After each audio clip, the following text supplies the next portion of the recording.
ये ग्रंथ हनुमान और उनके पुत्र मकरध्वज की उत्पत्ति और उनके मिलन की कथा है।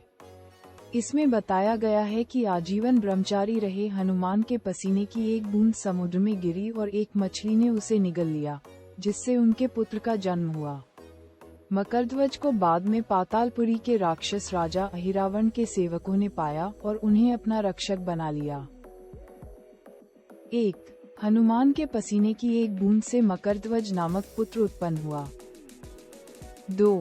मकरध्वज का पालन पोषण पातालपुरी में हुआ और वह राक्षस राजा अहिरावण के अधीन उसका द्वारपाल बन गया। 3. हनुमान ने राम और लक्ष्मण को अहिरावण से बचाने की कोशिश करते समय मकरध्वज का सामना किया। और 4. युद्ध के बाद हनुमान ने अहिरावण को हराया और मकरध्वज को पातालपुरी का नया राजा बनाया। अनुवाद। 1. हनुमान पुत्र मकरध्वज की कथा। 2. पवन पुत्र हनुमान जीवन भर ब्रह्मचारी रहे, लेकिन मकरध्वज को उनका पुत्र कहा जाता है। यह मकरध्वज की कहानी है। 3. वाल्मीकि रामायण के अनुसार लंका को जलाते समय हनुमान जी को भीषण गर्मी के कारण बहुत पसीना आ रहा था।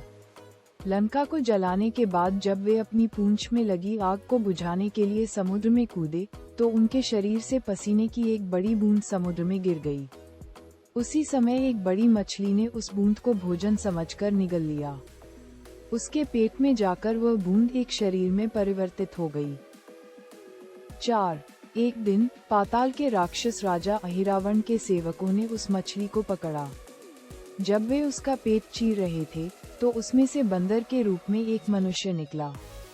वे उसे अहिरावण के पास ले गए।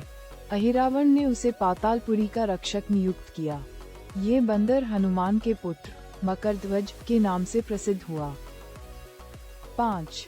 जब राम और रावण के बीच युद्ध चल रहा था, रावण के आदेश पर अहिरावण ने राम और लक्ष्मण का अपहरण कर उन्हें पातालपुरी ले गया। उनके अपहरण से वानर सेना भयभीत और दुखी हो गई, लेकिन विभीषण ने ये रहस्य हनुमान को बता दिया।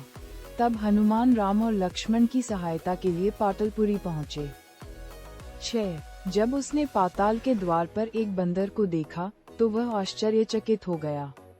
उसने मकरध्वज से उसका परिचय पूछा। मकरध्वज ने अपना परिचय देते हुए कहा, मैं हनुमान का पुत्र मकरध्वज हूँ और पातालपुरी का द्वारपाल हूँ। 7. मकरध्वज की बातें सुनकर हनुमान क्रोधित हो गए और बोले, क्या कह रहे हो? दुष्ट, मैं जीवन भर ब्रह्मचारी रहा हूँ, फिर तुम मेरे पुत्र कैसे हो सकते हो? हनुमान का परिचय मिलते ही मकरध्वज उनके चरणों में गिर पड़े, उन्हें प्रणाम किया और अपनी उत्पत्ति की कहानी सुनाई। हनुमान ने भी स्वीकार किया कि वे उनके पुत्र हैं, लेकिन ये कहते हुए कि वह अपने श्री राम और लक्ष्मण को लेने आया है। जैसे ही वह द्वार की ओर बढ़ा, मकरध्वज ने उसे रोक दिया और कहा, पिताजी, ये सच है कि मैं आपका पुत्र हूँ, लेकिन अब मैं अपने स्वामी की सेवा में हूँ, इसलिए आप अंदर नहीं जा सकते। हनुमान ने मकरध्वज को कई तरह से समझाने की कोशिश की, लेकिन वह द्वार से नहीं हिला। तब दोनों के बीच भयंकर युद्ध छिड़ गया। देखते ही देखते हनुमान ने मकरध्वज को अपनी पूंछ से बांधकर पातालपुरी में प्रवेश किया। वहां उन्होंने अहिरावण को सिंहासन पर बैठे और राम लक्ष्मण को उसके सामने बंधा हुआ देखा। हनुमान ने अहिरावण को मारकर राम लक्ष्मण को मुक्त कराया। इसके बाद आरती और पूजा अर्चना करने के बाद श्री राम ने हाथ जोड़कर खड़े हनुमान से कहा, हनुमान, यह मकरध्वज तुम्हारा पुत्र है, इसलिए तुम उसे यहाँ राजा बनाओ और अहिरावण के राज्य को उसका कर दो। और हनुमान ने श्री राम के आदेश पर ठीक वैसा ही किया।